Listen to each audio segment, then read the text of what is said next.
I'm very happy to welcome back returning guest Stephen Mather. So welcome, Stephen, back to the Dismantling Doctrine podcast. Hey, hello. It's good to be back. 3 You years said since we last spoke. exactly. I was going to say, you said before we hit record, you said it's been Yeah. 3 years since we did a Man, show. I cannot believe it has been 3 years. How has the time flown by that quickly? I don't know. It is terrifying, but yes, it is. I looked it up, and in fact, I listened to it again. I thought, Oh, I to you remember what I said last time, and so I don't contradict myself. So yeah, but it was Yeah, 3 years ago. Yeah. it was really good. Yeah, because you had your daughter, it was Celine, That's isn't right. it? As That's well, right. because you Yeah. were doing the Cult Hackers podcast. Are you not doing Mm. that anymore? I think you've had some changes in your life. Yeah, we did that for about 3 years or so, 3.5 years, and we decided, well, we thought we'd take a break, and so we felt about it. We'd covered a lot of topics. I know you can keep talking about this forever, but obviously Celine was busy with she was changing a job. I needed to be quite honest with you. I needed to get back earning some money because I was I hadn't done much work. So I thought, Uh-oh. well, I need to get back to work. So we took a bit of a sabbatical, and then we had to decide what we wanted to do. We thought, we've really enjoyed doing it. We're gonna say that's it. And so we did our final episode a year or so ago now, probably 2 years ago actually.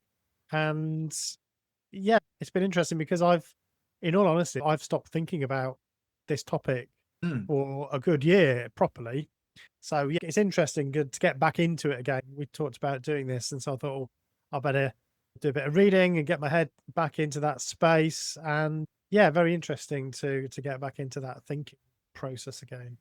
Yes, and by thinking process, you mean we're talking about cult psychology, cult tactics. Of Yeah. course, you're coming out of the Jehovah's Witness movement. I'm coming out of ex-Evangelical Christianity. So I'm really interested to get into that topic because we kicked some ideas around. And I thought, well, why don't we talk about Dr. Robert Jay Lifton's 8 markers of cults and their psychological effects? Because I'm interested to hear your perspective, A, as a ex-Jehovah's Witness, and B, you're a psychiatrist by training. So you've got that as well. How do you find that sort of relates to you when dealing with cult psychology, cult tactics coming out of the Jehovah's Witness movement?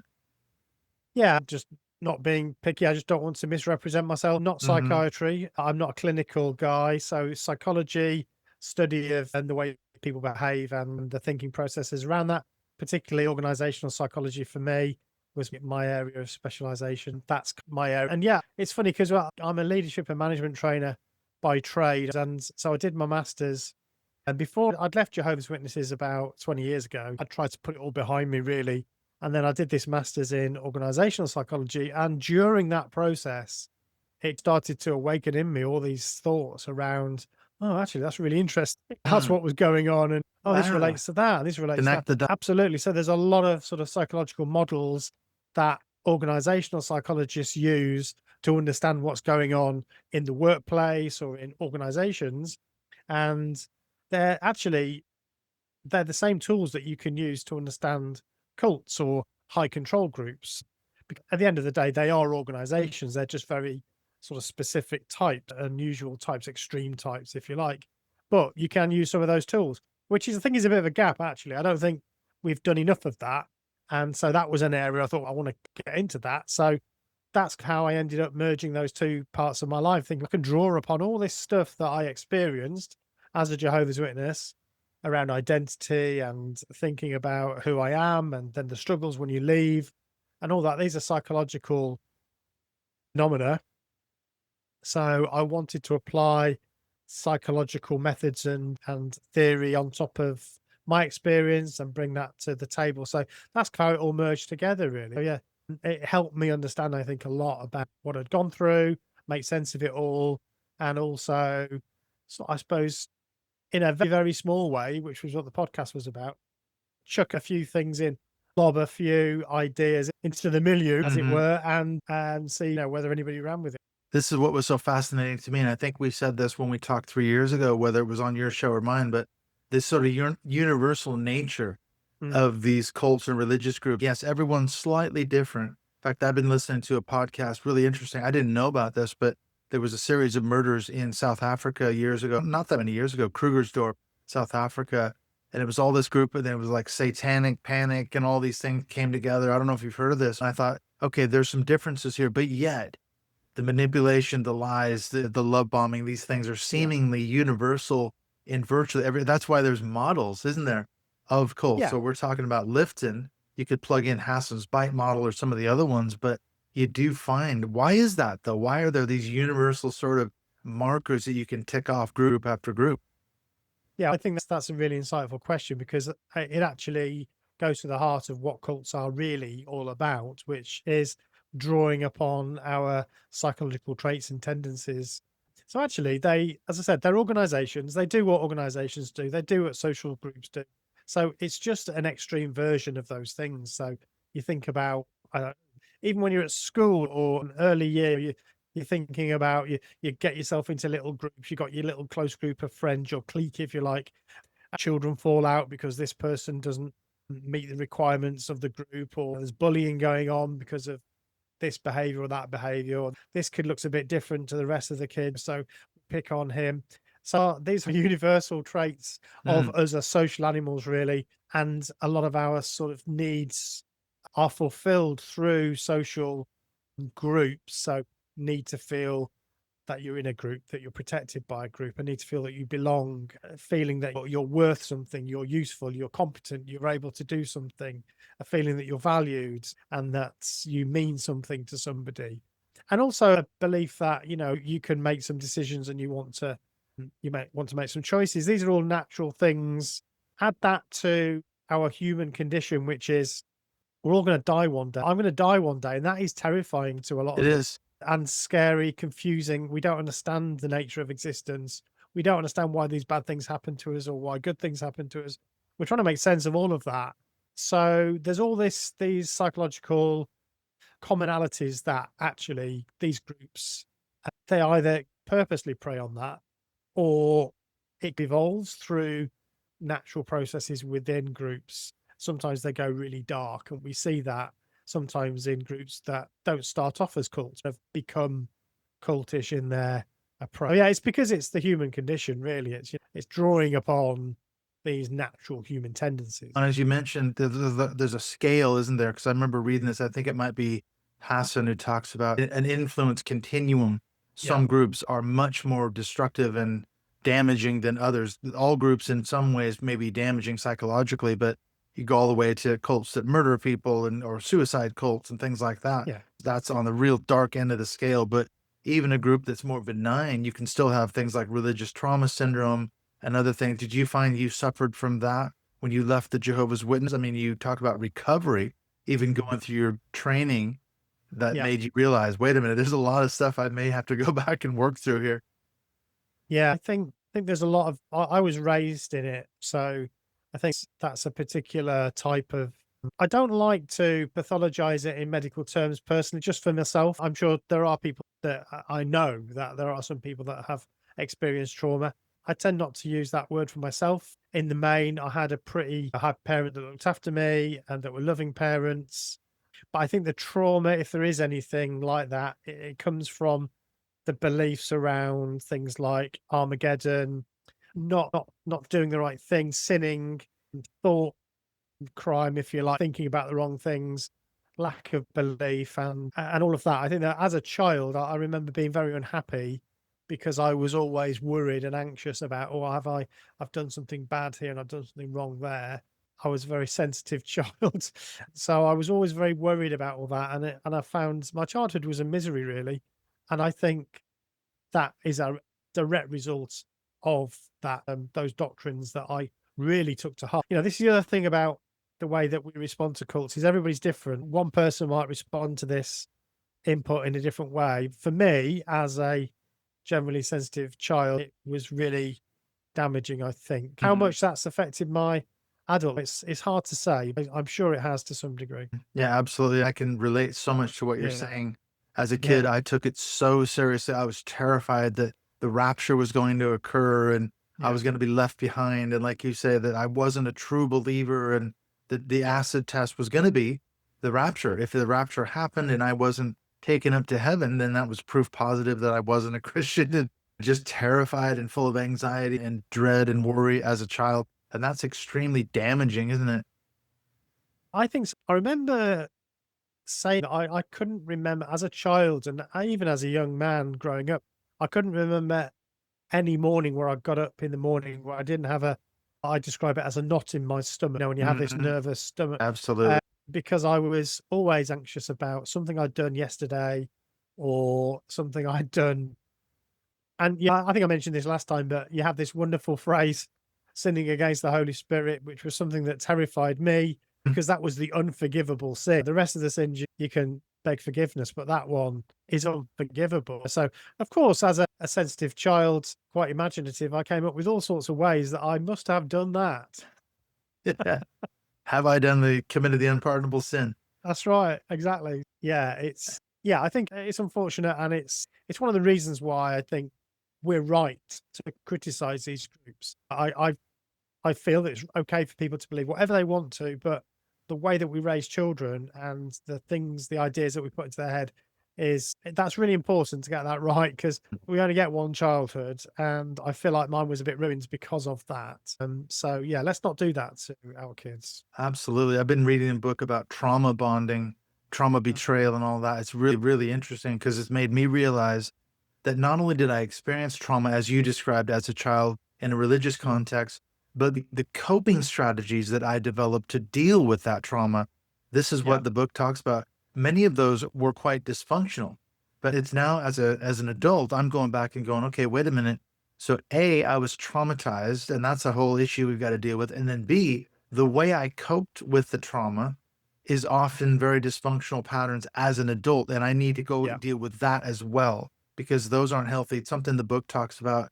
Says, what are some of the consequences for your coping strategies that you now see as an adult? yeah. Relationships that are broken and things that you can't deal with as an adult or you don't deal with in healthy ways. And that's led to another aspect of thinking, my God, now I've got to think about how have I coped with trauma? And that's all a result of our upbringing, isn't it? It's a very traumatic thing. Yeah, because these patterns of behavior are established very early on, aren't we? Then it's very difficult to break those ways of thinking, that they're really embedded in our whole patterns of thinking as we grow up. So it's very difficult. We've learned them at a time when they become very much embedded. So even as an adult, we'll continue to use those same strategies. Exactly. And like I say, a lot of them are unfortunately very dysfunctional. For those who aren't familiar, we wanted to talk about Lifton's 8 markers of cults. And I got this. There's two sources. One, I found an article that he wrote back in 1991 called Cult Reform. It's well, from the book Thought Reform and the Psychology of Totalism, a study of Yeah. brainwashing in China. That was the main source. It's called Cult Formation. That's what the article is called in Okay. 1991, which kind of summarizes the book. And I found when I read the book, what really struck me were two things. One were the 8 markers that he lays out, which I went through in detail. I've done a lot of episodes talking to people and going through it. And second was he talks about the psychological effects of each one. And that was really what struck me was I went through and thought, okay, I've seen how each of these were done to me in evangelical and fundamentalist Christianity, but now I also see the psychological effects of each. And I think that kind of what we're saying, that's an important aspect, isn't it? To go, okay, these were the things that were done to me. When you can name them, it just empowers them. But you can say, okay, I see how I've dealt with that in my life and the effect that it had on me. Yeah, I think that's right. I think the other thing that's worth looking at, you mentioned we wanted to talk about this. I got my copy out of the book and just read his review at the end. It's a very long book and actually quite dense, isn't it? It Lots of is.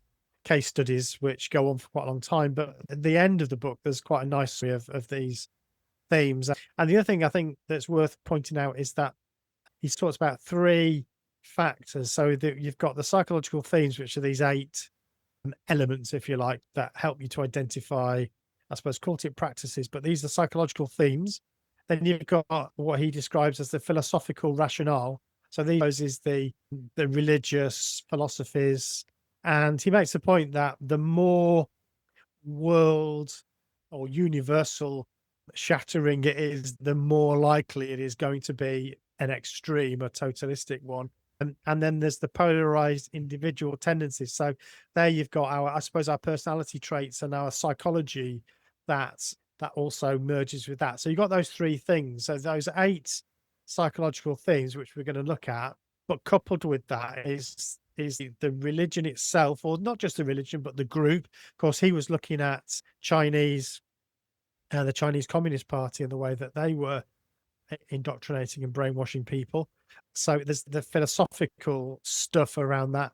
And then there's the fact that as human beings, we are wont to go to polarization. And that's the other thing I wanted to mention as we go through this is the binaries that keep coming up in there. This or that. It's this or that. Yeah, And very that Manichaean, really, black and white worldview. absolutely, Us versus them. absolutely. We're the good guys. They're Yeah, the absolutely. enemy. It's always them out But there. that, They. absolutely. But that plays into actually a tendency that we like to categorize things. And that's how we form language. That's how we understand the world. We put things into little bit of boxes and say, this is an example of this. This is an example of that. And the easiest category, the easiest categorization to do, the ultimate, is to have two. It either goes into this bin or that bin. And that's what we're always trying to do. So it sits well with our psychology again. Yeah, binary opposites. So true. Yeah. Okay, for those not familiar with Lifton's model, here are the 8. I'll just go through them really quickly and then we can maybe break them down individually. Number 1 is what he calls milieu control. Number 2 is mystical manipulation. This is called also planned spontaneity or the psychology of the pawn, as in chess pawn. Number 3, the demand for purity. Number 4, a cult of confession. Number 5, sacred science. Number 6, loading the language or thought-terminating cliches. Number 7 is doctrine over person. And finally, number 8 is the dispensing of existence. So these are the 8. What struck me is the more I've gone through this model, I don't think Lifton really makes this clear, but I believe that they're cumulative. You start at the beginning with milieu control. By the time you get to number 8, it's like steps in this, down this road, I think, where you get deeper and deeper into the group or the cult. And then finally, of course, the dispensing of existence is if you question the group or if you get kicked out, that's the last step. And a lot of people have experienced that. In Jehovah's Witness, you could be labeled, an apostate if you leave the group. Christianity, you can be shunned or disfellowshipped. So we see that in groups and cults, don't we? Yeah, absolutely. And I think they overlap quite a bit as well. So Yeah. sometimes I know actually that relates to this or that. They have a lot of overlap. The milieu control comes up a lot actually in the other elements as well. So yeah, they overlap. But All right, let's take a look at these then in turn. So Okay. we've got number 1, milieu control. And what he talks about, this is what's the idea of controlling all the communication within the environment. I think it does correlate to Hassan's information control. He's got his BITE model, behavior, information, thought, and emotional control. Any group with undue influence. And what strikes me in this is that this is where you walk in the front door, as it were, to a church or a kingdom hall or something like that. And the environment, this obviously overlaps with the next one as well, but there's a control over the environment. You don't realize that you're being sort of manipulated or controlled, and that goes on with number 2, mystical manipulation. It seems to arise spontaneously. It doesn't feel like you're being manipulated, but you actually are. In terms of, let's say, for example, a worship service or something like that, you actually are being taken on an emotional journey. And I think that, to me, as an ex-evangelical, those are the 2 things that stand out the most. Sort of the love bombing when you come in the door, that's part of this mystical manipulation, milieu control, the worship service, the environment. You seem so welcome, it's so loving. Why wouldn't I want to be a part of this group? Do you find those sort of with your experiences in the Jehovah's Witnesses as well? Oh, absolutely. I think also, I was thinking, if we think about how these groups, again, there's a spectrum here. You have extremes, but there's definitely I know from my experience as a Jehovah's Witness, you really wanted to restrict your association with people in the world. And the world literally means anybody that's not a Jehovah's Witness. This means that your sources of information, the places that you go to understand the world. Oh, I wonder what happens with this political system, or wonder what this religion or that religion believes. You're not encouraged to go to worldly sources. You need to go to the Watchtower or various publications, or now it will be JW.org, to go and find out from that what you should think about X and Y and Z. So everything, all your sources of information get narrowed down, and the higher in terms of its totalistic approach, the worse that is. So I would say Jehovah's Witnesses are actually quite a fair way along there. There's quite a lot of restriction. But, and this is the other thing I wanted to mention today, is that a lot of it is done through the individual themselves. This is one of the most damaging things I think about these groups, is that it's not that you're living on a compound where internet access is banned or only certain websites are allowed. You can have access to it all because you live in the community. So technically, you could look at anything you want to, but you've got this internalization of, it's like the panopticon sort of illustration. You feel Hmm. you're always being watched. You're always on. Therefore, you're your own jailer, really. You are recruited in the service of controlling your own information flow. And that is incredibly powerful because you're always there. Your jailer is always there to stop you looking at other sources of And information. you have to be your own policeman or woman. Absolutely. It's Yeah. true. And this is something Lifton talks about. You may or may not realize you're being manipulated as you come into the milieu, but he says it revolves around this polarity of trust and mistrust, trust and distrust. You're Yeah. being asked increasingly to trust the words of the leader, the organization, the doctrine, the theology, whatever it might be. And in that process, you're suppressing your authentic self. This is another aspect. Lifton, he doesn't get into this so much in the book, I think, but this idea of doubling, where you develop these two parallel selves. One is your authentic self, the other is your religious self. And that's this mask or this veneer that you begin to put on to fit into the group. But as you're doing that, you're suppressing your authentic self. And that does do great damage, I think, psychologically. That's something I definitely realized that happened to me. I was not my authentic self. And something that Dr. Marlene Winnell talks about, she said, every time you had a doubt or a question, like, wait a minute, I'm not sure this is true, that's actually your authentic self trying to poke its way out and say, hey, hang on a minute. You're being lied to here. You're being manipulated. The more you suppress that, the more damage you're doing to your authentic self. Yeah. The other thing, there's a few quotes that I've highlighted in the book that I thought were great. He's a good writer, actually. Yeah. And there's some really lovely little turns of phrase. So he talks about this way of thinking, because obviously there has to be some kind of initial attraction to it. And that's one of the things about these groups, is that they don't start off being attractive in some way. And so this way of thinking, he says, provides personal closure and frees us from the incessant struggle with the elusive subtleties of truth. And if you think about, that's really interesting. There's It's a lot there. difficult to find out truth, isn't it? It It's really is. hard to know what is true, and we struggle with it, we agonize over it, especially if it's something where we have to make a decision about what we're going to do. It's uncomfortable. So if somebody comes along and says, "Hey, you don't need to worry about that anymore. I can help you with that. All you have to do is subsume yourself into this milieu," then it's very attractive in some respects, that oh, I'm freed from that now. I don't need to worry about that anymore. That's one of the things. I know we're going to get onto recovery afterwards, but it's one of the things I think that is most difficult when you leave. It's why when Celine and I started our podcast at first, we actually called it not Cult Hackers. We called it "What Should I Think About?" question mark, because everything, when you leave, everything that you believed, took for granted, was all provided for you by the group. And now you've got to do all that hard work yourself. Mm. That's quite daunting, or can be.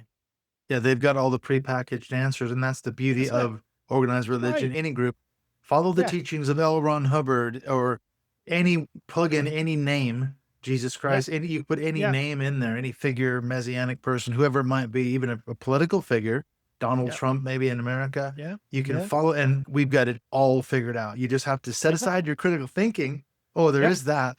You gotta go, yes, but it quiets the pesky thought. I don't have to worry about it because they're telling me, what is true, and I don't have to worry about it. Okay, so going on now, I think, okay, if we're saying this is path that the individual's walking down, Right. he or she comes into the church or the kingdom hall, whatever it might be, the group, you encounter milieu control, you encounter mystical manipulation. At some point, you do join the group. But we're talking about obviously someone who's not like you and me. We were both raised in our religion. But when you get into it, then you start, okay, committing to the group. The third aspect is what he calls the demand for purity. Now, this is where I think they start putting demands on you, the follower. And Lifton talks about what it is. It's a call for radical separation of good and evil within the environment and within yourself. It's an ongoing process. And then it obviously goes into the cult of confession, which in like evangelicalism, you have accountability groups. You have to share your struggles and share your problems and issues in your life. And the two go hand in hand, because you go, okay, I've now got to confess the things that I've done, but the demand for purity has been put on us by the group. What did you find in the Jehovah's Witness? Did you find a demand for purity as well as a cult of confession? Yeah, again, I think a lot of it is self-policed. If you do something that is considered to be gross sin, and that's pretty low bar actually in Jehovah's Witnesses. Hmm, That could be smoking, for instance. That would be considered a gross sin. that's pretty bad. It is. So you'd have to go to the elders really and confess. And if you didn't talk about what you'd done, obviously, you'd feel incredibly guilty for that, and you'd be living a double life. Then you'd be constantly told that that also is something that you shouldn't be doing. Yeah, but a lot of it is again self-policed. But you're right. I think the thing I noted about this is, again, these binaries, good versus evil. You've got these two things. It's either good, which is obviously everything the group says. And for me, it was Jehovah's Witnesses. This is what you should do. This is how you should behave. There were some things that were considered conscience issues, which gave people a little bit of flexibility. But you had to make your decision based upon your interpretation of the Bible. So it depended on how, or your interpretation of what was being taught to you, I suppose. It depended how sensitive you were to that. The other thing that often I think other groups talk about, fog, fear, obligation, and guilt. It's a big part of in a group like Jehovah's Witnesses, and I assume the one that you were raised in. Oh, absolutely. And we've talked about fear already, and then the obligation. I must tell other people to help save their life. If I don't knock on these doors, if I don't witness, if I don't preach, if I don't pioneer, if I don't do these things, then I'm blood guilty because I haven't told them. So I have this obligation. And of course, who can do enough? No one Hmm. can do enough. So you're always going to feel guilty because you could have spent that extra hour out on field service or knocking on doors. You could have done that extra thing. So you're always going to feel guilty. You're never going to reach the pure standard that you are set before you, and that you also yourself want to reach, because of course we are trained to do that. And the other thing in there I think which is quite interesting is projection. So this is a bit of a psychobabble term, but we do tend to project onto other people our own feelings of guilt. I think this is where a lot of fundamentalist Christians, who we hear these stories from time to time, who are absolutely against homosexuality and one of the most abusive towards people who are gay, but actually then it turns out that they get found out in some Hmm. compromising situation. And I think that's really interesting, because that's a good example of this projection, that they know that they're not pure, but they want to be, and so they project that guilt onto other people. It's interesting you use that word, because this is something Lifton talks about in terms of the psychological effects. As you get into Yeah, this idea of these demands for purity are being placed upon you, whether they're sexual purity or thought crimes, or like you said, yeah, not going out enough, not witnessing enough, not evangelizing, whatever it might be, if you've committed a sin. He talks about the manipulation in terms of manipulating these guilt and shame levers. And these are some of the best psychological ways to manipulate people, isn't it? Like ply on their guilt, ply on their shame, and heap it on. You can get people yeah, to do almost anything if they feel badly enough about yeah. themselves. Yeah, absolutely. No one likes that feeling. It's we have evolved to because we are social creatures. We don't want to be separate from the group. Therefore, we want to think of ourselves as part of that, and therefore we have these feelings of guilt if we've done something against the group. Because ultimately, it could mean we end up leaving that group or we get kicked out. So that we have this natural fear of doing something wrong. And that's obviously played upon in these groups. And then what's interesting about both the demand for purity and the cult of confession, what Lifton talks about, there's this sense where we're bettering ourselves. I'm living up to, I got to stamp out these sins and problems in my life. That's part of the purity aspect. And then when you feel like you have sinned, when you confess it, he says there's a sense of it's cathartic. I'm Yeah, unlifting these burdens off myself. that's right. And if you're in an accountability group or something like that, you're sharing this sense of oneness with the group. I feel better. And you genuinely do feel better when you talk about your deepest, darkest secrets and sins and all that. But the downside is the group can potentially, or the leader can potentially use those things against you. They know something about you now. You've confessed something that you've done or you've thought about or something. Now I've got something over on you. And that is a dark side, isn't it, of this cult of confession? Yeah, I think those tactics, they're very, so I know things like Scientology have got all these tapes for people's Yeah, auditing. um, auditing process, and feels quite Machiavellian, if that's the word, but thought through. So it's not an accident that's been down, got all Yeah, this it's stuff by I've design. done. I can hold on. And I think other times it's a much more organic. I quite the term that Lifton uses. He talks about orgiastic sense of oneness. So it's like it feels like you're in an orgy. I've never really been in an orgy, but Never I'm too late. guessing, yeah. Join a Take your swingers group. shirt in there. But I guess it feels, you've got this release of any feeling of individuality and of any feeling of shame. So you're now you're completely open, and that act of opening yourself up by saying, "Look, I'm confessing to all these things." It's like it must feel like a massive burden off your shoulders at that Yeah, time, and it it is creates a cathartic. bond. Absolutely. Yeah, it must create an incredible bond between you and these other people that have also done the same thing. So you're really now tight as a group, and that's one of the most powerful things that can force or that can make people stay within these groups even if they don't want to. I have to say, I wouldn't say that in my background I experienced that. So that wasn't a Hmm. practice that Jehovah's Witnesses do. And yes, confession if you've done something wrong, but that's to the elders.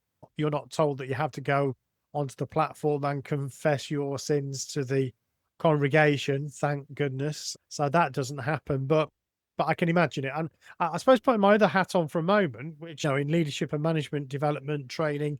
So in the corporate training world, there are some groups, some courses that are a bit on the edge that are bought by some quite big organizations that do encourage these sessions where you sit in a group and you talk about some of your deep fears and insecurities and so on. Actually, Margaret Singer talks about these in her book, so they've been around quite a long time. But so it's not just really that there are actually secular groups that practice some of this stuff as well. And it's worth mentioning, this is something that I picked up from Dr. Janja Lalich's book.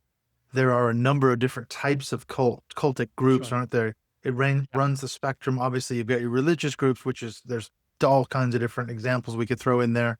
But then there's business cults, there's political That's right. cults, there's even Yeah. one-on-one cults where a psychiatrist or psychologist can manipulate his or her patient and control them. We've seen this in different cases. So there's a lot of different types of cults.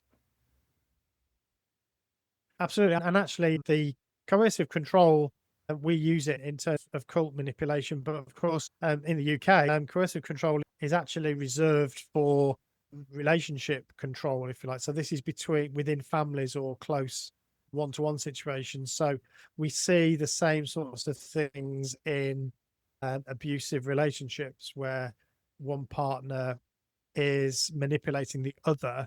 And actually, confession is a big part, or can be a big part of that, where the bullying partner is forcing the person who's being coerced to open up about their feelings and thoughts that they don't really want to, but they're being forced to do that as part of this abusive relationship. And again, these are deep psychological tendencies, I suppose, that happen both in groups and in individuals. All right, so moving on, if we're at number 5, this is what Lifton Yeah. calls sacred science. And what I found interesting about this category is I thought I instantly resonated with what he was talking about. This sense, this aura of sacredness around the group's sacred text, whatever it might Yeah. be. And you come into the group, you're now well into it, you confessing your sin, going all down this line. But now you get into, you have to accept the text of the group. So obviously within Christianity, it's the Bible is inerrant, it's the word of God and all the rest of it. Now in the Jehovah's Witnesses, you've got a slightly different issue. You've got the, what is it? The New World Translation. of the Bible. And I can remember we talked about this before in our podcast years ago. Yeah. As an evangelical, if you did knocked at on my door as a Jehovah's Witness, you and I would have gotten into a colossal argument over the Greek text of John 1:1 and things like that. The You know, and logos. that's So, yeah, the word was a God and the word was yeah. God. And I can remember talking to Jehovah's Witnesses on the doorstep about this very thing. To me, that's a clear example. Both of us are arguing for our sacred science. That's How did right. you find that related to you as a Jehovah's Witness? Yeah, this is the one that I've written the most notes on, actually, because it's like, oh wow, it's so true. For a start, the beliefs of the group are treated as absolute truth, and we'll come to loading the language next, but we used to call the organization the truth, or the beliefs the truth. So it was literally a shorthand, and they still say that. So is he in the truth? Has he fallen out of the truth? Is he coming into the truth? It's a piece of language that I suppose reflects this really, again, binary belief that this is the only organization that is true. But now when you start to dig into that and you start to, well, okay, what about prophecies that weren't fulfilled? So this is another big part of Oh, yeah. the sacred science of Jehovah's Witnesses. You've got all these time prophecies The end of the world. How about many when the end's times? going to come. Yeah. The Gentile times and the prophecies of Daniel and Revelation, and what these numbers mean and those numbers mean, and how to calculate, literally using maths, how many years there were between the fall of Jerusalem to the end of the Gentile time. And oh, it turns out it's 1914. And but actually what they believed was going to happen was that in 1914, that was going to be it. That was when the rapture would happen. In those days, the group believed in the rapture for this little group of Bible students, as they were then called.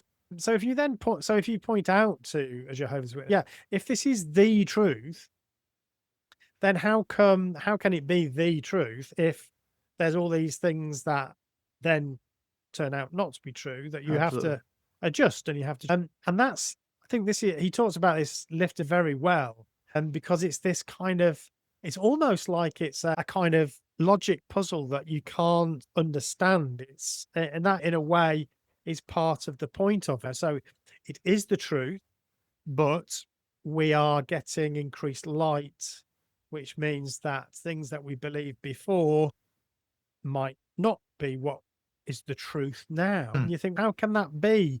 Because if true, it's so you've got this, and on the one hand, you're told that we don't need worldly wisdom, science, and all these things is worldly wisdom, but then they appeal to logic and actual reason. We used to have a book called Reasoning from the Scriptures. So it was all about reasoning, and it was about logic, and a lot of the epistemology of the organization was around doing these logical steps. What's the evidence for this? What's the evidence for that? This sounds very much like science. But as soon as you start to challenge it with actual science, then, oh no, that's worldly wisdom. So it's this tension between the sacred knowledge and the scientific knowledge, and it's cherry picking which you want to believe at the time. I think it's absolutely fascinating. Absolutely fascinating. It really is. You could probably do a whole episode on sacred science. Yes. And what I found interesting when he talks about the effect on the individual, there's again the positive and then there's the negative. The positive is, he says, it can offer a lot of comfort and security. It's a totalist sacred science. We have, as you said before, we have all the answers. Don't have to worry about it. You don't have to think. That's a really seemingly positive thing. However, there's a downside. When you get into this issue of what he calls the posture of unquestioning faith, it's harder and harder to sustain that, especially as he says, if one discovers that the world of experience is not nearly as absolute as the sacred science claims it to be, which is exactly, I think, a summary of what you just said. Every time you had a failed prophecy, these were supposed to be by divine revelation. God himself, Jehovah, said the world was going to end in 1914, and then the date was changed. That's sacred science. But when you question that, it's harder and harder to maintain that, surely, and keep up this sort of facade of, wait a minute, how can this be true? The cognitive dissonance must come up. Yeah, I doubt if any Jehovah's Witnesses will be listening to this, but just in case, I suppose I have to just get very precise. So what Jehovah's Witnesses say about these sorts of interpretations of prophecy is that the Bible is absolutely 100% correct, and therefore it can't be the Bible that's wrong. We then, the organization is spirit directed, which means that especially the smallest group of Jehovah's Witnesses, the governing body and the writing committee, and the people that actually, the faithful and discreet slave class, getting into the jargon here, but these are the people that make the decisions about specific doctrine. So they're the ones that would read these prophecies, like in Daniel or Revelation or whatever, and then on the basis of that and their own interpretation of that scripture, they would then say, this means this and this means that. So if they're then proved to be wrong, then the sleight of hand is that we don't say that the governing body and the faithful and discreet slave, the organization, we don't say that they're infallible, so that they can make mistakes. So it's just that we had a wrong interpretation of it, or we weren't quite ready for the correct interpretation of it because Jehovah hadn't revealed that to us at that time. So now, fortunately, now he has. Now we're confident that he has How got. convenient. We have got the right. Yeah. But of course, there's some. The classic one in Jehovah's Witness theology is Sodom and Gomorrah. The question of whether Sodom and Gomorrah will get resurrected back. So the Jehovah's Witnesses don't believe that everyone's going to heaven. They believe that this small group of 144,000 go to heaven, and the rest of the faithful Jehovah's Witnesses and whoever else is deemed worthy, they go through to the new system on earth. So they'll live on the earth forever, and they'll also welcome back a resurrection of everybody that's died back to earth. So people that died thousands of years ago, 2 days ago, will also get resurrected in their physical bodies onto the earth. And so the question is, will Sodom and Gomorrah, will the people of Sodom and Gomorrah get resurrected? So you wouldn't believe how many times the organization has flip-flopped on that question. It's unbelievable. So the question is, how can it be the truth? If you keep on changing your mind about this, how can it be the truth? I've explained the counter argument because it doesn't make any sense. It's intellectually dishonest, let's say. To be nice. Because if you're saying that the organization is being guided by Jehovah and that we need to pay attention to what the organization says because this is Jehovah's organization, and then you keep getting it wrong, surely that must cast doubt on your bona fides if you're claiming that. Exactly. If Jehovah's revealing this stuff to you, then yeah, somebody's incorrect. I see this in evangelicals, man. I was part of this as well. I talked about, we had this idea the Bible was inerrant, without error, and all that it affirms and all the rest of it. And I think Christians, I interact with Christians on social media. In fact, I just got an email from a former classmate of mine that I went to Christian high school with 40 years ago. This summer is my 40-year anniversary. And she really came after me when I said I was an ex-evangelical. She wrote me this really nasty. In fact, I posted it up in our Facebook group. You may have read this, but she cites a bunch of Bible verses to prove, quote unquote, her argument that I'm an apostate and that I'm an arrogant fool and I'm bound for hell and all this. And I thought, what's the point of her putting out these Bible verses to buttress her argument? It's almost like it's a magical thinking. I'm going to lay a verse on you and another verse on you and another verse and have a citation here and there. And I'm thinking, this is surely part of the sacred science, isn't it? That she thinks that her quoting a Bible verse is going to add additional weight to her argument and prove that I'm wrong and prove that I'm an apostate and everything else. And I need to come crawling back to God. So I think surely that's got to be some of this sacred science. I think so. And I think it also, that sort of behavior, and I've seen that myself, I feel like that, again, we come back to this idea of projection. When people are incredibly angry, there's no reason for them to be angry. It's sad, yes, but not angry. If they really are Christian and they really think that you're going to die and not go to heaven, you're going to go to hell, that must be a thing of sadness to them. But why get angry? And the anger, I think, is because I think it's reflecting something in them. Obviously, I can't psychologize them personally, but I think as a general rule, it's a big part of it is that actually it's starting to scratch away at their own faith and make them feel uncomfortable about what they believe. And so one of the ways that you can respond to that is to lash out. And I think there's something there. I've seen that myself in people who have flashed out at me, and I feel like, is there something more going on there? Why are you so angry about this? Exactly. It says more about them. I All right. can So see. moving on, we've got number 6, which is what he calls loading the language or loaded Yeah. language. Another way to say this is thought terminating cliches, which you've already referenced. What he talks about is basically it's a simplified cliche ridden language, or reducing all of the human problems and issues that we have down into definitive sounding phrases. These are easily memorized, easily expressed. Yeah. You don't have to think anymore. So in Christianity, we had what we call Christianese, which is basically any sort of thing where you have an issue or a problem, you can quickly come up with a phrase, oh, God is in control.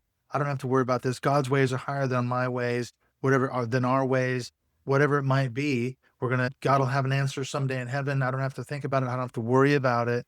And so this is the thought terminating cliche or the loaded language, using words that we freight, we put meaning into them, that it's insider jargon. Only the group knows really. And you've already used some already. You talked about jargon that Jehovah's Witnesses use that an outsider wouldn't know. And that's loading the language, isn't it? Yeah, I think it's quite interesting reading Lifton's book on this, because again, he was looking at communism. Was it the 50s? I think it was Yeah, it was just the post Korean 1950s. War. Yeah. And they would, I guess this language is binary. So it's on the bad side, it's bourgeois mentality, capitalist scum, imperialist, actionary this, reactionary, it's all reactionary. So that's all the bad stuff. So all you need to do is label somebody with that. It's a shortcut to, this is bad stuff. This is a bad thing. You don't need to look any deeper into it, because that's giving you everything you need to know. On the good side is progress, progressive, liberation. These are good things. If we stick those words in it, then it's got to have a good meaning. So as a Jehovah's Witness, I've jotted a few things down. So I've mentioned a few already. The truth is, I think, the biggest one, as a loaded to the world. They're in the world. This person's worldly literally means anybody that's not a Jehovah's Witness. And I think also, because the Bible is very quotable, it's a quotable book, lots of Bible verses then just become shorthand for lots of things. Bad associations spoil useful habits was the New World Translation's version. Keep away from bad people. And that was particularly for youths, for young people. So don't associate with worldly people, because bad associations spoil useful habits.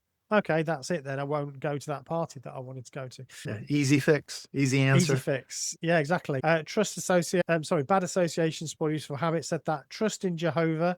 So yeah, just trust in Jehovah. That stops you having to worry about, okay, I forgot enough work. What do I about my career? Do I need to get these qualifications to get a better job, or how am I going to develop myself? No, just trust in Jehovah. That's fine.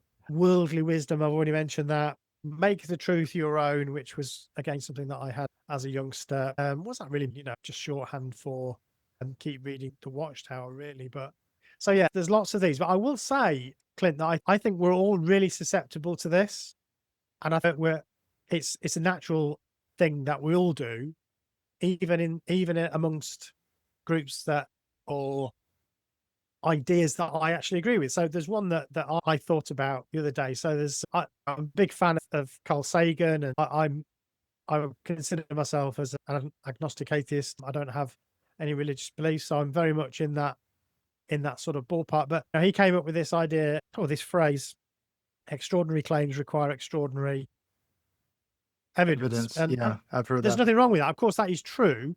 Yeah. But we've got to do a bit better than that if we're making an argument. And I hear it used like a thought-stopping cliche sometimes. Extraordinary claims require extraordinary evidence. Okay, that's just a cliche. Let's actually make the argument. So I think a lot of belief systems, or not even belief systems, but ways of thinking, we want to come up with these shorthands because it just makes communication easier. But I think we've just got to be a bit careful with that. So that's just something I've noticed in my studies into other of thoughts. It's true. Every group has its own jargon, whether you're talking about mathematicians, scientists, psychologists. Even as teacher, I have certain phrases and words that I use, and I don't even think twice about them. And we all have that. And I think another part of the appeal of loaded language for an insider group is that we know what we're talking about. We have this insider jargon. Other people don't get it. They don't understand. So we're slightly superior to them. I think in Christianity, I see this a lot around when someone dies. whether in a tragic way or something like cancer, that's very difficult to figure out because, of course, it's maybe in Jehovah's Witnesses, everything has to have an explanation. Jehovah has a reason. Why is this happening to me? God must be doing something, teaching me a lesson about faith or deepening my faith or whatever it might be. And you hear these loaded language phrases. I remember when my ex's father was dying and he was a Christian, and Christians would come around to pray for him. He had a brain tumor. Of course, he didn't get healed, which was a whole nother problematic issue. Thousands of Christians were praying for him to get healed. So why can't we explain why he's not getting healed?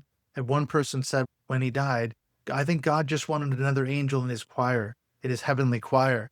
And I thought, that is to me a clear example of this Christianese loaded language. You don't have to think about it. The reason God didn't heal him and didn't heal his brain tumor and leave him with us for however many more years, he just needed another angel in his choir. Or someone said, Yes. we don't know, but one day when we get to heaven, we'll know, we'll have the answer. Okay, you don't have to think about that. And there's some really Sure. difficult questions around why didn't God heal him? Why? Oh, we don't have to think about it.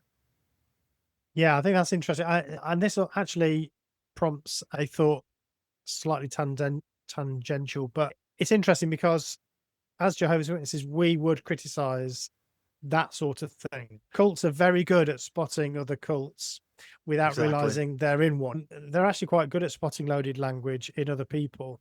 And that sort of God took him, or he's in a better place now, or God wanted an angel. That would be a source of intense criticism and fairly passive aggressive sort of commentary by Jehovah's Witnesses at how stupid, how foolish this was. Now, obviously, I don't know, this whole straw in your eye, rafter in your straw in your brother's eye, rafter in your own eye. Yeah. I think that's lost on a lot of these groups somehow because they don't notice it. They don't notice their own loaded language, but are very good at spotting other people's. We're using it here. And then the last thing I was going to say before we move on to the next one, what is the effect on the individual? And he talks about it can be summed up in one word: constriction. So you're deprived. He says, since language is so central to all human experiences, your capacity for thinking and feeling are immensely narrowed. So you don't have to think. So again, there's a seemingly good side to this. I don't have to think. I don't have to worry. That's right. I can take refuge in loaded language. However, over time, you are increasingly constricted in terms of both thought and feeling. Yeah, totally agree. Absolutely true. Okay, so moving on, we've got number 7 is doctrine over person. Now, this is really interesting because I've seen this more and more. In fact, the email that I just shared with my, I guess, friend sent to me is, I think, a clear case of doctrine over person. And I think there's two aspects to it. One, he says, when you begin to sense a conflict between what you are experiencing and what the dogma, the doctrine of the group says you should experience. But the other aspect that I don't think he really talks about it, but I've developed this on my own, is that when you have doctrine over person, my doctrine, my beliefs take precedence over personal relationships. So I think this is a clear case. This email that I got from this person from my Christian high school is a case of doctrine over person. She said really horrible, terrible things to me, hateful, hurtful things that if I really cared about what she said, I'd be quite devastated by. But she's right. She knows she's saying it because she is correct. Therefore, her doctrine takes precedent over our personal relationship, our friendship that we supposedly had. So to me, that's a clear case as well of doctrine over person. And she can feel good about what she's done and what she said because Yeah. I told the truth. And if you're her, that's your problem. She even ended the email by saying, if you persist on this foolish path, you're going to get what you deserve. And that is, you're going to go to hell. And I thought, wow, what a way to Sure. end an email. And she's feeling really good about herself because she's like, I told him the truth. And if God brings him down so low that he eventually comes crawling back, then that's all to the good. And if my email served as a warning that makes him listen and he gets saved again, then this is great. This is doctrine over person, I think. Yes, that's interesting. It's I'm not sure whether it fits here, but it's group over person as well, isn't it? Yes, absolutely. This is a different model, but we could talk about Henri Tajfel's social identity theory, our tendency to split into groups and favor our in-group over our out-group. And it creates an incredibly strong feeling of oneness within your group. So anybody that leaves that group, they are now the enemy. They're the worst of the worst. It's worse to be somebody who left than it is somebody that's never been part of it. It's this feeling of betrayal, and again, that's probably where some of the anger is coming from. Once the person has left, that's it. I suppose we'll come to this a bit with the next. You've essentially you've cut yourself off. That's it. Done with you now. Yeah, absolutely. We know that. We're going to get to that when we talk about Yeah. dispensing of existence. What I find interesting, he talks about the effect on the individual. When you find yourself in such a, what he calls a doctrine dominated pressure to change, you're thrust into an intense struggle with your own sense of integrity. So if you're Yeah. thinking, I'm experiencing horrible, terrible things, like our example, someone dies in a tragic accident or of a brain tumor or something like that. I'm really upset by that. And that's what I'm experiencing. This is reality. I can't deny that this is happening. However, I've got to take refuge in the loaded language and these kind of things and believe the doctrine of the group, what I'm being told, yet it doesn't square with my experience. How long can you keep Yeah. up that sort of internal Yeah. dialogue within yourself? And I think this is really important, actually, as a Jehovah's Witness. So one of the methods of indoctrination is we'd go along to meetings or conventions where they'd often have experiences, people's experiences. And so it'd be like an interview situation where I don't know, a couple would come on and talk about their experiences and they would describe their life or what's happened to them. So maybe they came into the truth at a certain age because of something, or something happened, or they got a knock on the door. Here's a classic one. I was praying to God to help me to find the answer, and then I got a knock on the door and I opened the door and there was this person stood there. And so this story, this experience that is being told. Your I'm sure that testimony. must have, Yeah. yeah, that must happen at some point just by the law of probabilities. But then there's the whole, essentially what they're doing is they're framing, this is what your experience should be like. I'm so happy now. This is the best life ever. There's another bit of a thought Mm. stopping cliche. And you hear people talk about their old people sat on the platform talking about their life in service and having been a Jehovah's Witness 50 years, 60 years, 70 years. And you know what? I have no regrets. It's been the best life ever. I've been a regular pioneer. I've never married, and I don't feel I've missed anything. I don't have children, but I don't need that because I've been happy all my life. And so what this is saying to you is that this should be the way you feel Yeah. as you're It should listening be to normative. Yeah. absolutely. And so as you're listening to this, what you're doing is you're then rewriting your own script and you're thinking, if I'm asked about this is the way that I should tell my own story. And so I think this is the point that Lifton's making is you essentially you retrofit your life to fit the way that you should have experienced it.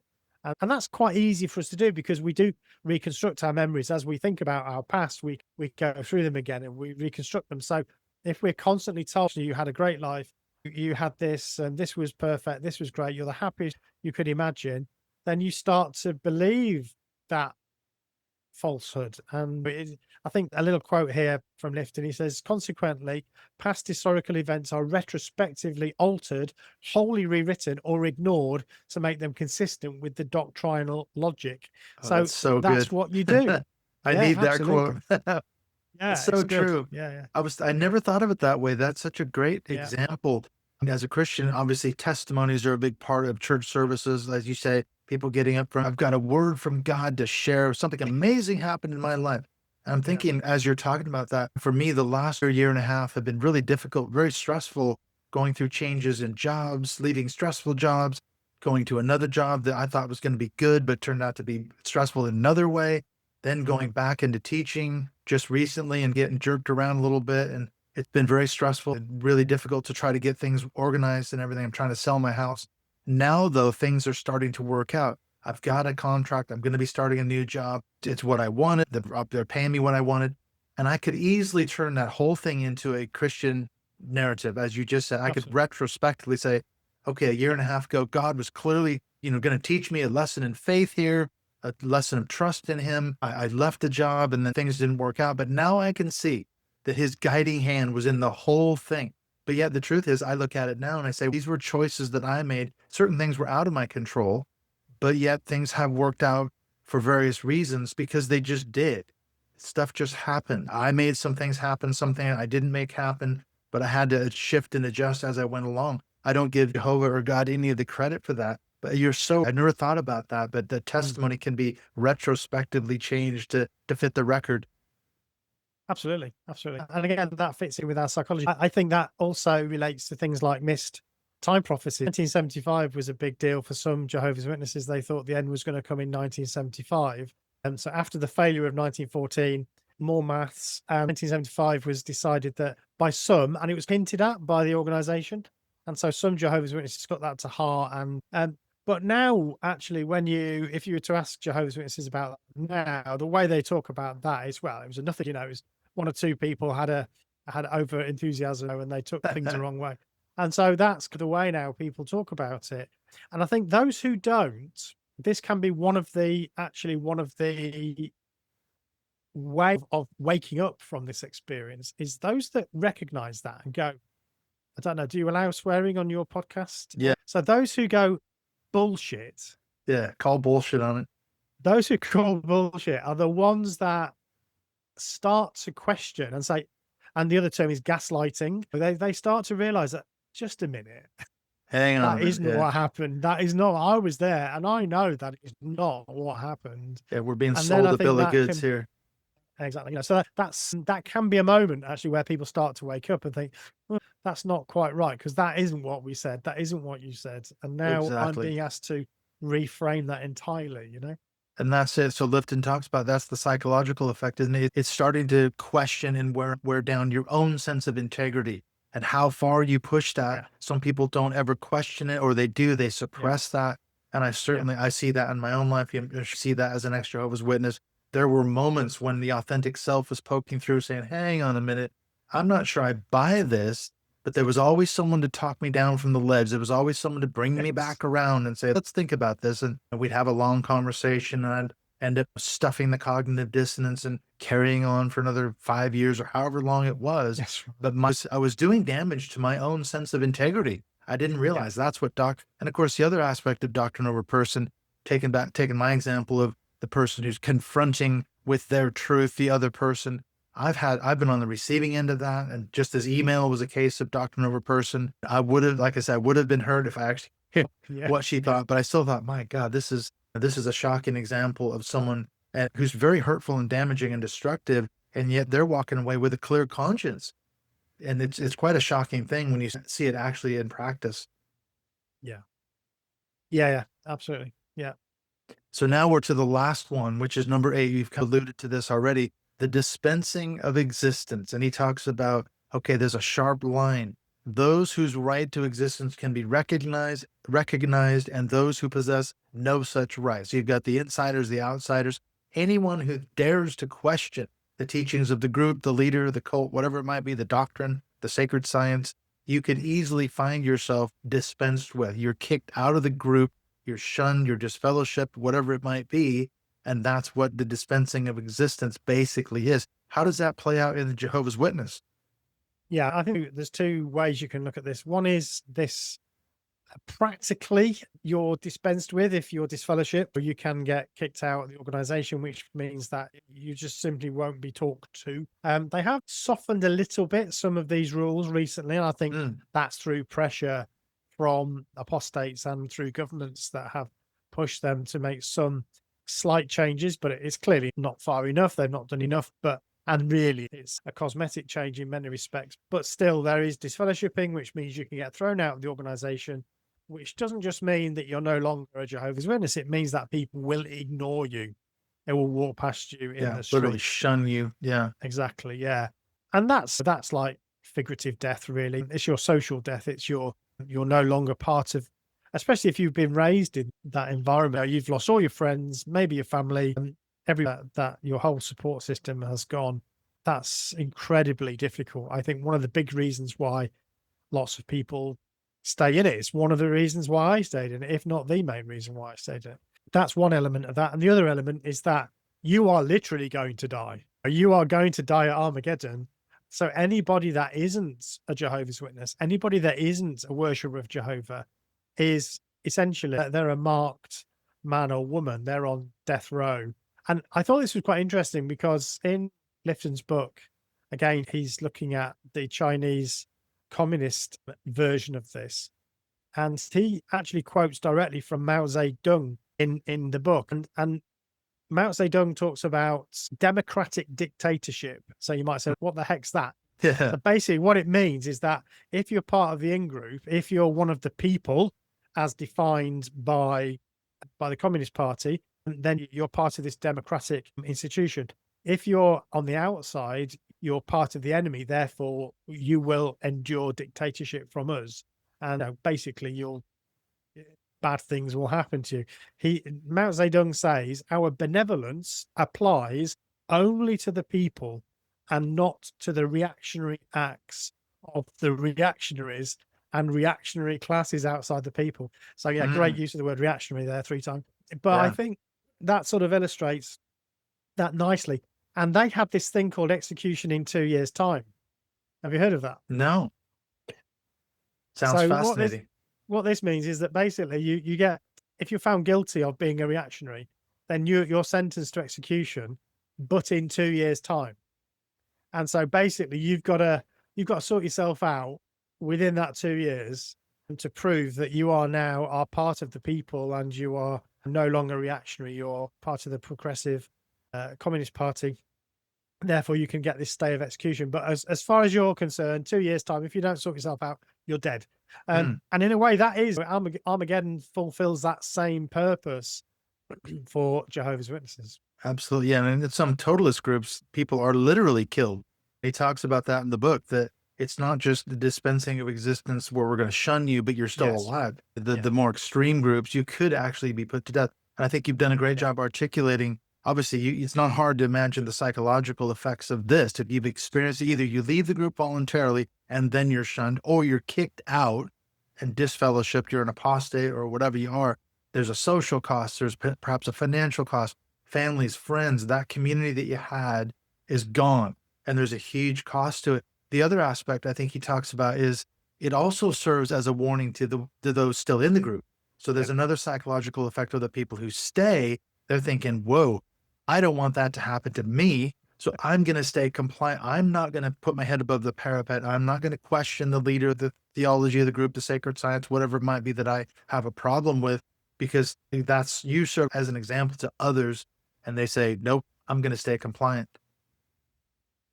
Yeah, absolutely. It's a good way to concentrate the mind, isn't it? You got that threat against you all the time. Yeah. Exactly. Yeah. It's So hanging. sorry, go on. Yeah, it's hanging over your head all the time. You can think, wow, that could happen to me. Yeah, absolutely. And coupled with that is like we mentioned before, the weight of other people's loss of life as well. So you're not only in an evangelical type group. So Jehovah's Witnesses don't call themselves evangelicals, but they are evangelical in that they are preaching and proselytizing. So in that environment, you've probably felt the same, and we mentioned this kind of already, but you are responsible for other people's lives as well. So they are going to be, their existence is going to be dispensed with if you don't convince them to come into the truth or to start loving Jesus, whatever group it is, whatever sacred science it is. If they don't do it, they're going to die. So I've got to do my best to help them. So that's the other added pressure. So we've finished all 8 of Lifton's model here. What's fascinating to me is, like I said, to me, I look at it as a continuum or a journey. It describes my own personal experience, because I came in at the beginning experiencing, as we said, Really interesting. milieu control, mystical manipulation. I've gone through all the stages. I was deep into it. And then I've experienced number 8 at the back end, the dispensing of existence. So now I'm an apostate, according to this woman. I'm bound for hell, and I'm an arrogant fool and everything. I'm hard-hearted and all the rest of it. So I'm clearly a non-person now. I'm outside the group, but can I get back in? I don't know. So I think that's an interesting way. Does that kind of describe your own journey in some ways, going through all 8 as a It's continuum? really interesting. I've never thought about it like that, Clint. And so I'm now thinking about it. I don't know. I need to think about that. It's a very interesting way of looking at it. I think I would say some of them are more relevant than others. Some ring massive bells. Oh, yeah. Particularly the sacred science thing. I think that fulfilled something in me about my interest in that sort of scientific type thinking, looking for evidence and working out things and logically trying to understand things. So that's another element of this, is some of these appeal or key into you more than others. So that's the way I've looked at it more, is some of these really apply or hit the button, and Mm, others perhaps. not So so much. I don't know. I'm going to think about that, whether I Mm, can see them as literally a sort of linear process that as you get deeper into it, I can definitely see it actually looking at those. That's really mm. interesting. It's an interesting thought. Well, now thinking about It's in terms of recovery, one thing we didn't get into was, okay, we did mention earlier this sort of influence continuum. Some groups are more destructive than others. On the outside, like you say, Jehovah's Witnesses would seem like a benign group. It's just a Christian group. It's a religious group. We have meetings at the kingdom halls and where we go out knocking on doors, but there's a very dark side. One of the things we didn't talk about was some of the scandals that have come up. Obviously, in Australia, you had that big yeah, case, and a lot of it revolves around this two witness rule, isn't it? Where you have children that were molested by leaders within the JW organization. They were allowed to get off the hook, or they weren't. It wasn't reported to the authorities because of their interpretation of the Bible. If and this is a biblical precedent, if not more than two witnesses saw the crime, he or she can't be sentenced or even reported to the So there's a super dark side to some of this, and a lot of these aspects tie in together, sacred science and things like that. What's your take on that now, looking back on it? I think this is the inevitable result when you have a group of men who, or anybody who take it upon themselves to police, and not just police, they are literally judge, jury, and executioner. And they are a quasi judicial body that decide these things that are way outside of their capabilities to handle. But it stems from a belief that we're going to obey God's law so long as it doesn't interfere with, sorry, we're going to obey man's law so long as it doesn't interfere with God's law. So God's law takes precedence, and we're back then to interpreting what this group think God's law is. Therefore, they look at a scripture that talks about these two witnesses. Now, does it apply in this situation, in the modern day situation, when you have police forces and secular authorities that are more than capable of handling these things? I would argue, no, it's not appropriate to apply that, just as it isn't appropriate to apply lots of other rules that ancient people used to follow. But this is a result of a worldview that says God's rule is absolutely true. It's always right. It's infallible. This organization is the one that is interpreting that. Therefore, we need to follow what they say.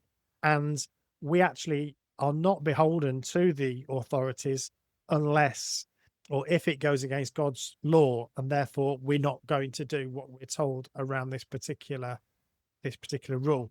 I don't know where they are currently on it, if I'm honest. I think they've come under incredible pressure as an organization to get this sorted.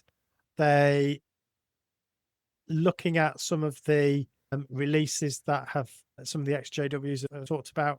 I'm very doubtful that they've got this sorted out. It would be very easy. It would be very easy to sort this out. Literally, if you get a report of any abuse, you report it to the authorities. It's That's just it. that simple. That's it. That's the law. That's actually the law. Yeah, If you're a member of it the is. clergy, you're It is in duty many bound. places. It's to report it. In the UK, it hasn't been. Hmm. That's one of the problems. I think, again, I'm not up to date with this. I need to, please, if as listeners find out. But I think there's efforts to change the law in this country so that it is, you have to report it. Mandatory reporting is something that we need in this country. And so it hasn't been in the UK.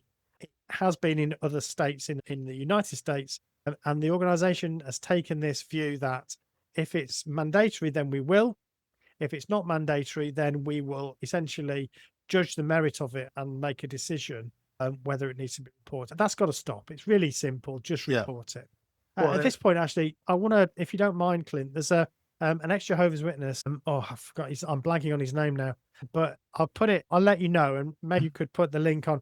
But he's done a lot of reporting about this issue with Jehovah's Witnesses, and they're suing him for a lot of money oh, because of really? his work. There's at the moment there's a bit of an appeal going out there to support him to help pay for some of his legal bills.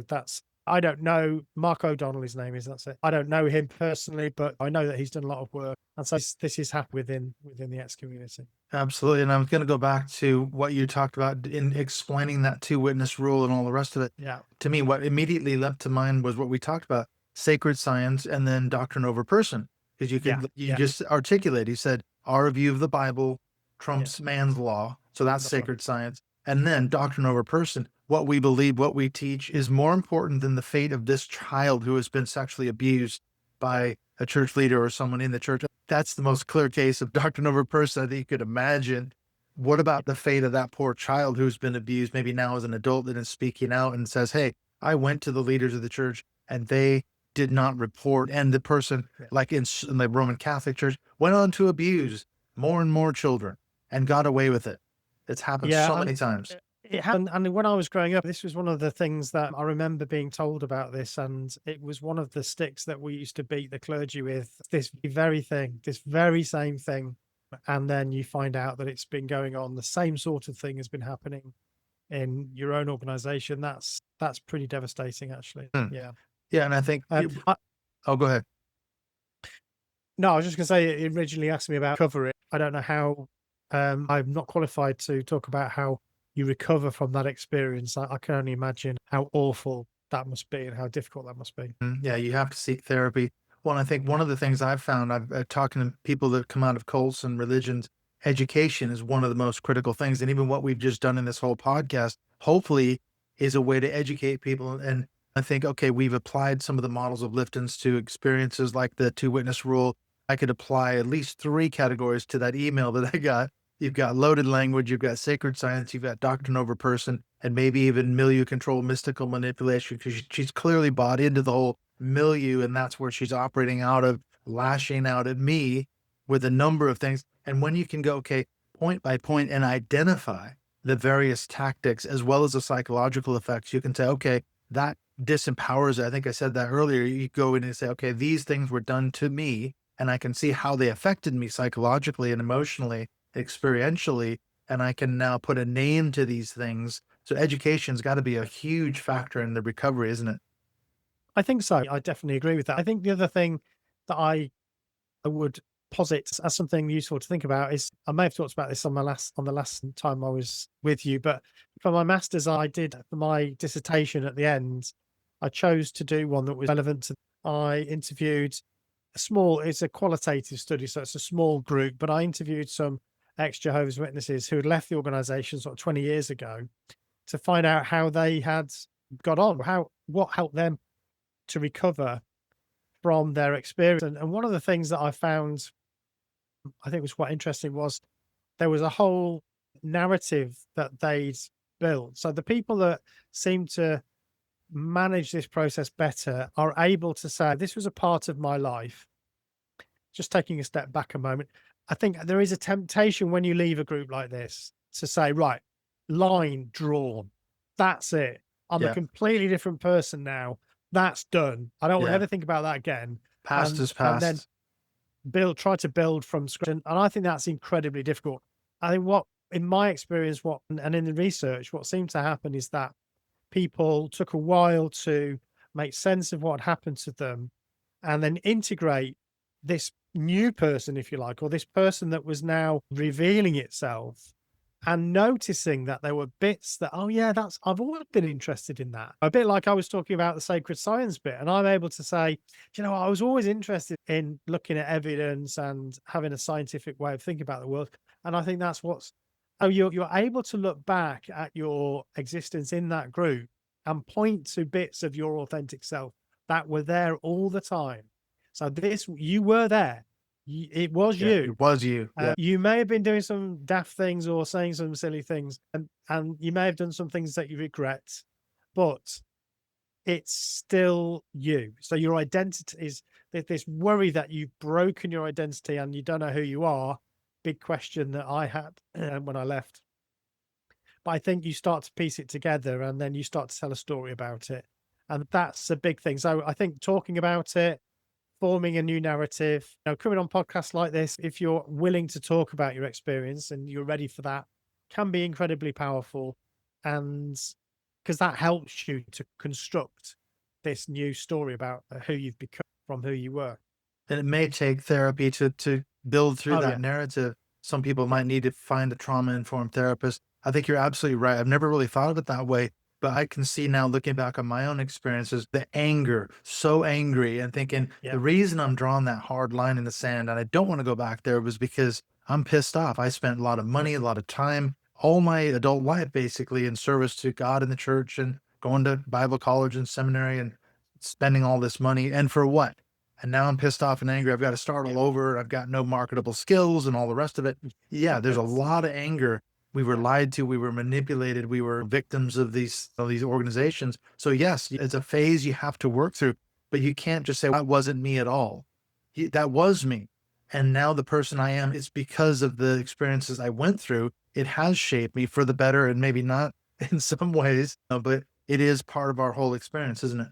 It is, and I think trying to make peace with that in some ways, and it's easier for some than others. I appreciate. I look back at some of the things that I did as a Jehovah's Witness, and it's cringe. Yep, I do cringe a absolutely. little bit of what things I've said and done, and the hills I was willing to die on and make stands about. It's just ridiculous, to be quite honest. And fortunately, I never forced anybody along, so I don't feel any guilt for bringing anybody into the organisation. Which I don't know whether there was something going on there, but I was rubbish at the whole witnessing thing. I can imagine if you have, and some people were really good at, they would bring many people into the organization. And when you leave, that must be quite hard. So, yeah, there is a whole process, some trauma, yes, and that needs dealing with professionally. I've had that sort of help and I found that very useful. Too late. I should have gone a lot earlier, Yeah. but still, I found it very useful to have that help, telling your story, thinking about who you are, and I guess not hating that person that you were because you were only doing what you thought was right at the time and you were in a coercive relationship and that's why you did what you did. Absolutely. Yeah, we need to be a lot more kinder and gentler to our former Yeah. selves. As you said, we were in this Yeah. manipulative, coercive environment. And the other Yeah. thing I was going to say, the importance of forming a new community, because I know obviously you can find on social media, there's huge ex-Jehovah's Witnesses groups, support groups, there's lots of ex-Evangelical groups. And I think the importance of being in those groups could be you're finding like-minded people who've had the same experiences as you. I'm actually a part of a couple of ex-JW recovery groups, but I find I don't have anything in common with them other than what you and I have talked about. Yeah. They get into specifics, and I'm going, that doesn't make any sense to me because I wasn't part of that. In general Yeah. terms, yes, I get it. I've been a part of ex-evangelical groups, and that's hugely helpful for me because obviously we've got that similar narrative. So forming a new community, part of a new tribe, that's potentially a huge part of the recovery, isn't it?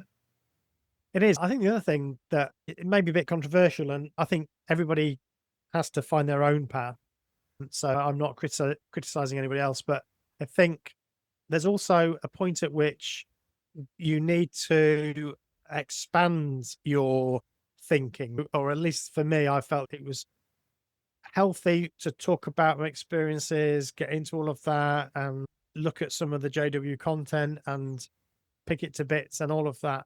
But then I needed to move on in the sense that it's not that trying to forget that it ever happens, but okay, how can I now take this a step further? No, it could be doing some of the work you're doing or just getting on with a different part of your life. But I do worry a little bit with some ex JWs, perhaps, who are still, they might have YouTube channels and so on, and they're literally just consuming the same stuff constantly that Hmm. they used to know. I think that's fine for a while. That's part of the process of overcoming it. But like some of the leading YouTubers, the ex-JW YouTubers, they're literally they're watching all the videos, they're reading the books, they're reading the magazines, they're virtually attending the conventions. And I think I'm not sure that would be good for me. And I'm glad I don't want to keep watching that. I don't want to keep consuming that because it's time for me to think about other things. Maybe use that to talk about a wider question, like your podcast, for instance, looks at much wider questions, gets into the political realm and how are we seeing this play out in Trumpistan, that sort of stuff. And I think that's really interesting. But I think just literally consuming everything we did before and trying to stay in that. In effect, we're staying in that milieu. Yeah, Um, exactly. and I wonder how healthy that is. I think you're absolutely right because I was part of a huge ex-Evangelical group that was on Facebook. I think it's still going. And it helped me massively at first.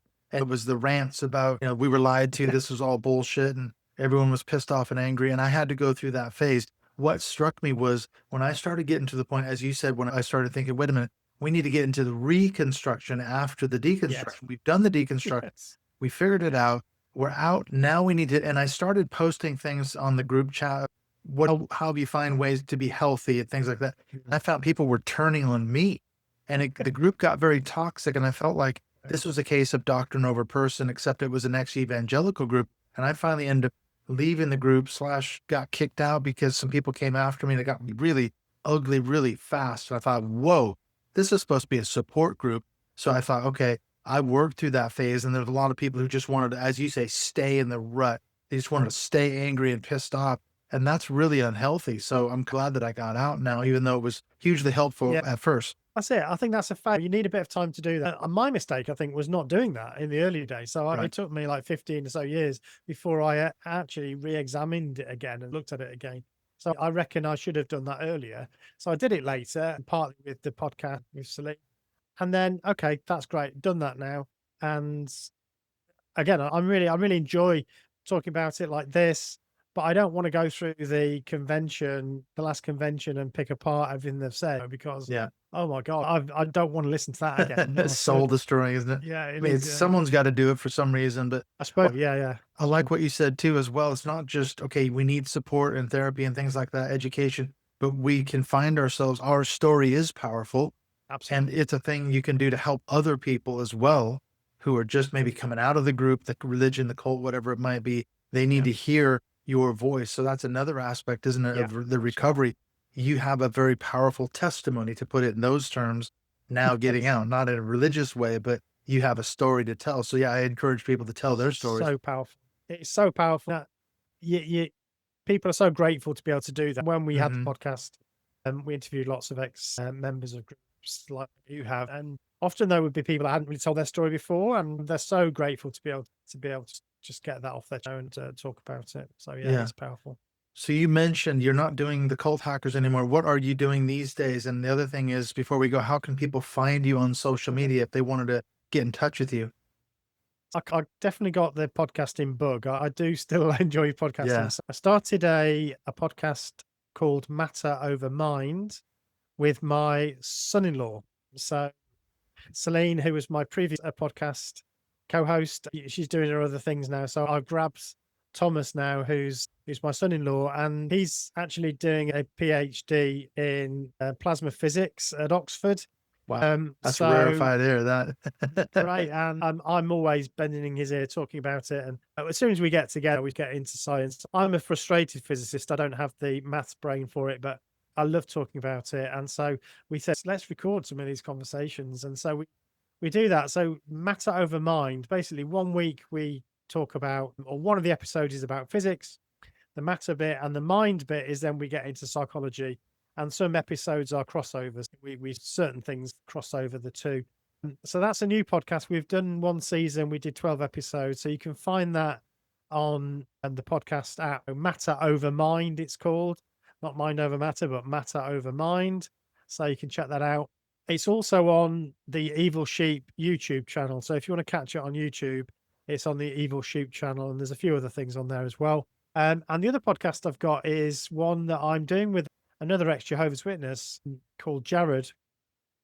It's actually about leadership, and we're both actually leadership and management trainers, secular trainers. So we decided to get together and do a podcast about that. So that's also, it's called Challenging Leadership. So actually we've decided we are going to talk about our JW experience and how we left that and ended up with careers in leadership, and we think that might be quite an interesting topic. So that's coming up shortly. So yeah, a couple of podcasts. Yeah, it's really good. And then do you have any social media presence where, aside from the YouTube and all that? Yeah, I've come off the dreaded X. I couldn't take it anymore a long time ago. I am on Blue Sky. I think it's called Challenging Leadership. So I use my Challenging Leadership handle for that. So at Challenging Leadership on Blue Sky. So by all means, reach out to me on there.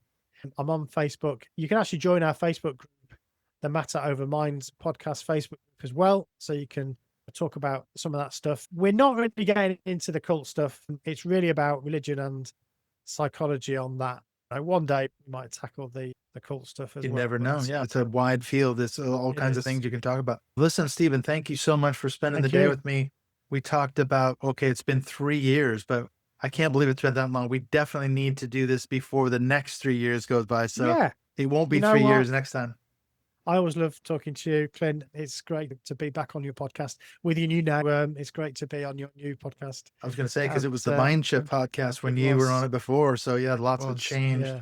I was going to Yeah. say, if I'm ever down your way, we'll get together, have a pint or something. Or if you're ever up in North Wales, Fabulous. let's get together. We'll put the world to rights Yeah. over a couple of pints, and then I would love I would that. much rather do that than sit here over Zoom.